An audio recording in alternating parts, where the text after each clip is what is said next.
வணக்கம் மக்களே. SBI வங்கியில் அக்கவுண்ட் வைத்திருக்கும் அனைவருக்கும் ஒரு மிக முக்கிய தகவல் வெளியாகி உள்ளது. அது என்ன தகவல் அப்படிங்கறத தெரிஞ்சுக்கிறதுக்கு முன்னாடி இந்த ஒரு வீடியோக்கு லைக் மட்டும் கொடுங்க. நீங்க கொடுக்குற ஒவ்வொரு லைக்கும் எங்களுக்கு ரொம்பவே சப்போர்ட்டிவா இருக்கு. மறக்காம லைக் பண்ணி சப்போர்ட் பண்ணுங்க. இப்ப வாங்க வீடியோக்குள்ள போலாம். நாட்டின் மிகப்பெரிய பொதுத்துறை வங்கியாக உள்ள SBI வங்கியில் ரயில்வே ஊழியர்கள் சுமார் 7 லட்சம் பேர் சம்பள கணக்கு பராமரித்து வரும் நிலையில் ரயில்வே ஊழியர்களுக்கு ரூபாய் 1 கோடி காப்பீடு வழங்கப்படும் என்று அறிவிக்கப்பட்டு உள்ளது. விபத்தில் மரணம் அடைந்தால் 1 கோடி காப்பீடு தொகையாக அளிக்கப்படும் என்று ரயில்வே வெளியிட்ட அறிவிப்பில் தெரிவிக்கப்பட்டு உள்ளது. ரயில்வேயின் இந்த அறிவிப்பு ரயில்வே ஊழியர்களுக்கு பெரும் நிம்மதியாக அமைந்துள்ளது. நாட்டின் மிகப்பெரிய பொதுத்துறை நிறுவனங்களில் ஒன்றாக ரயில்வே உள்ளது. மத்திய ரயில்வே அமைச்சகத்தின் கீழ் செயல்படும் ரயில்வே துறையில் லட்சக்கணக்கான ஊழியர்கள் பணியாற்றி வருகின்றார்கள். ரயில்வே ஊழியர்களை பொறுத்தவரை சம்பளம், பயண சலுகை என பல்வேறு சலுகைகளும் வழங்கப்படுகின்றன. இதனால் ரயில்வேயில் வேலை என்பது பலருக்கும் கனவாக உள்ளது. பணி பாதுகாப்பு, விடுமுறை சலுகைகள் என பல்வேறு சலுகைகளும் இருப்பதால் ரயில்வே வேலை என்பது பலரும் லட்சியமாக நினைக்கும் தொழிலாக உள்ளது. ரயில்வேயில் 12 லட்சத்திற்கும் மேற்பட்ட ஊழியர்கள் பணியாற்றி வருகின்றார்கள். ரயில்வேயை பொறுத்தவரை சம்பளங்கள் ஊழியர்களின் வங்கி கணக்கில் வரவு வைக்கப்படுகிறது. மாதந்தோறும் ஊழியர்களின் பணி செய்த நாட்களை கணக்கில் கொண்டு சம்பளம் வங்கி கணக்கில்தான் வரவு வைக்கப்படும். இந்த நிலையில்தான் ஸ்டேட் வங்கியுடன் இந்திய ரயில்வே அமைச்சகம் புரிந்துணர்வு ஒப்பந்தம் ஒன்றில் கையெழுத்திட்டு உள்ளது. அதன்படி ஸ்டேட் வங்கியில் கணக்கு வைத்திருக்கும் ரயில்வே ஊழியர்களுக்கு ரூபாய் 1 கோடி விபத்து காப்பீடு தரப்படும் என அறிவிக்கப்பட்டு உள்ளது. இது தற்போதுள்ள விபத்து காப்பீடான ரூபாய் 1.20 லட்சத்தை காட்டிலும் பல மடங்கு அதிகமாகும். இதேபோல இயற்கை மரணம் அடையும் ரயில்வே ஊழியர்களுக்கு ரூபாய் 10 லட்சத்திற்கான காப்பீடும் அறிவிக்கப்பட்டு உள்ளது. தற்போது உள்ள நடைமுறையின் கீழ் ரயில்வே குரூப் A பிரிவு ஊழியர்களுக்கு ரூபாய் 1.20 லட்சமும், குரூப் B பிரிவு ஊழியர்களுக்கு ரூபாய் 60,000, குரூப் C பிரிவு ஊழியர்களுக்கு ரூபாய் 30,000 மத்திய அரசின் ஊழியர்கள் காப்பீட்டு திட்டத்தின் கீழ் அளிக்கப்படுகிறது. இதற்கிடையில் GST வரி அதிரடி குறைப்பு. எந்தெந்த பொருட்களின் விலை அதிகரிக்கும், எந்தெந்த பொருட்களின் விலை குறையும் என்ற தகவல் அதிரடியாக சற்று முன் வெளியிடப்பட்டு உள்ளது. GST கவுன்சில் 2 அடுக்குகளாக குறைக்கும் சீர்திருத்தம் 22ஆம் தேதி அமலுக்கு வருகிறது. 353 பொருட்கள் விலை குறையும். ஆடம்பர பொருட்களுக்கு 40% வரி விதிக்கப்படும். அதாவது GSTயை 2 அடுக்குகளாக குறைக்க GST கவுன்சில் ஒப்புதல் அளித்துள்ள நிலையில் இது வரும் 22ஆம் தேதி அமலுக்கு வரும் என்று மத்திய நிதி அமைச்சர் நிர்மலா சீதாராமன் தெரிவித்து உள்ளார். அதே நேரம் ஆடம்பர பொருட்கள், புகையிலை பொருட்களுக்கு 40 விழுக்காடு வரி விதிக்கப்பட உள்ளது. வரி சீர்திருத்தத்தால் 353 பொருட்களின் விலை குறைய உள்ளது. விற்பனை மற்றும் சேவை வரிகள் ஒருங்கிணைக்கப்பட்டு கடந்த 2017ஆம் ஆண்டில் GST வரி அமலுக்கு வந்தது. இந்த நிலையில் GST வரியில் முக்கிய சீர்திருத்தங்கள் செய்யப்பட உள்ளதாகவும், இந்த ஆண்டு தீபாவளி பண்டிகையின் போது மக்களுக்கு பரிசு காத்திருப்பதாகவும் பிரதமர் நரேந்திர மோடி தனது சுதந்திர தின உரையில் அறிவித்திருந்தார்.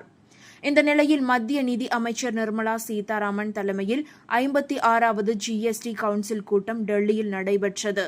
அதன் பின்னர் செய்தியாளர்களிடம் பேசிய நிதி அமைச்சர் நிர்மலா சீதாராமன், 5, 12, 18, 28 என 4 அடுக்காக இருந்த GSTயை இனி 2 அடுக்குகளாக குறைக்க GST கவுன்சில் கூட்டத்தில் ஒப்புதல் வழங்கப்பட்டுள்ளதாக தெரிவித்தார்.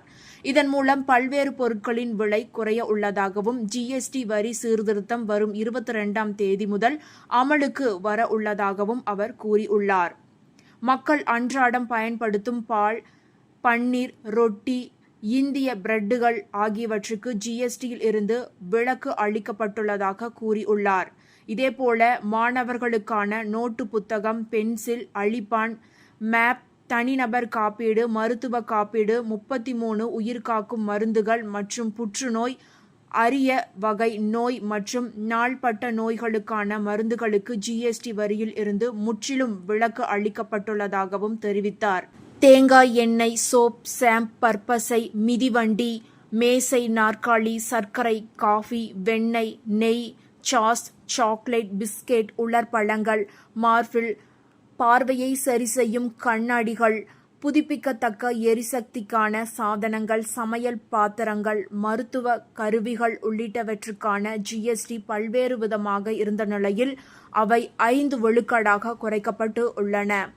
ஏசி 32 அங்குல தொலைக்காட்சிகள், சிறிய வகை கார்கள், 350 சிசிக்கு குறைவாக திறன் கொண்ட இருசக்கர வாகனங்கள், சிமெண்ட் பேருந்து, மோட்டார் வாகன உதிரி பாகங்கள், 3 சக்கர வாகனங்கள், சரக்கு வாகனங்கள் உள்ளிட்டவை 28 விழுக்காடு வரியில் இருந்து 18 விழுக்காடு வரிக்கு மாற்றப்பட்டு உள்ளன. 5-18 விழுக்காடு ஜிஎஸ்டி அடுக்குகளுடன் சிறப்பு வரி விதிப்பாக 40% வரி விதிப்பு அறிமுகம் செய்யப்பட்டுள்ளதாக நிதி அமைச்சர் தெரிவித்து இருந்தார்.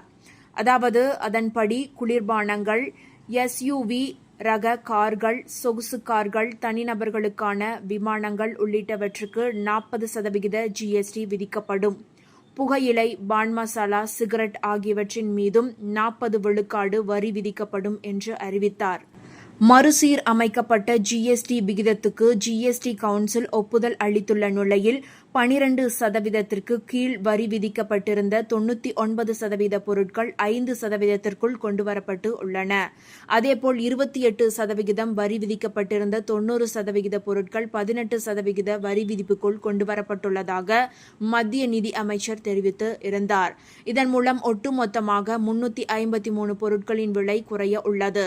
38 பொருட்களின் விலை அதிகரிக்க உள்ளது. ஜிஎஸ்டி வரி சீர்திருத்தத்தால் 93,000 கோடி ரூபாய் அளவுக்கு இழப்பு ஏற்படலாம் என்று மதிப்பிடப்பட்டு உள்ளது. அதே நேரம் ஆடம்பர பொருட்கள், புகையிலை பொருட்களுக்கு 40 விழுக்காடு ஜிஎஸ்டி வரி விதிப்பதன் மூலம் 45,000 கோடி ரூபாய் வருவாய் கிடைக்கும் என்றும் கணிக்கப்பட்டு உள்ளது. இந்த நிலையில் புதிய ஜிஎஸ்டி வரி முறையால் குடிமக்களின் வாழ்க்கை மேம்படும் என்றும் சிறிய வணிகர்கள் வணிகம் செய்வது எளிதாகும் என்றும் பிரதமர் மோடி வரவேற்பு தெரிவித்து உள்ளார். இந்த தகவல் உங்களுக்கு பயனுள்ளதாக இருந்தால் மறக்காம இந்த வீடியோவை லைக் பண்ணி உங்களுடைய ஃப்ரெண்ட்ஸுக்கும் ஃபேமிலிக்கும் ஷேர் பண்ணி விட்டுருங்க. இது போன்ற பயனுள்ள தகவல்களை உடனுக்குடன் குயிக் அப்டேட்டாக தெரிந்து கொள்ள மறக்காம நம்மளுடைய சேனலை சப்ஸ்கிரைப் பண்ணி பக்கத்தில் இருக்க பெல் ஐக்கானை கிளிக் பண்ணி வச்சுக்கோங்க. நன்றி.